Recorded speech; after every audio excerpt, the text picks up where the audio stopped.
A.Bokeikhan Street is located on the left bank of the capital.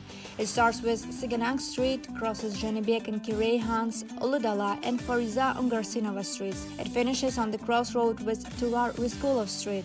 Its length is 7,114 meters. A.Bokeikhan was born in Karkarali district of Simei region, 5th of March 1866. His figure takes a special place among public and statesmen of 19th and beginning of 20th century. Bokeikhan was a leader of Alash National Liberation Action, the chairman of Alash Orda autonomous government, as well as publicist and scientist.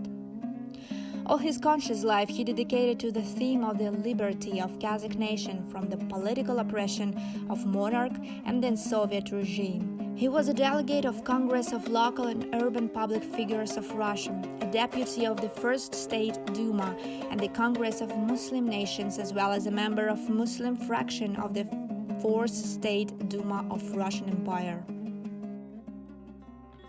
One of the key buildings on A.Bokeikhan Street is the library of the first president of Kazakhstan.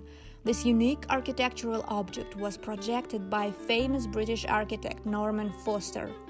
The building of 30 square meter space is made in form of eye looking to the sky.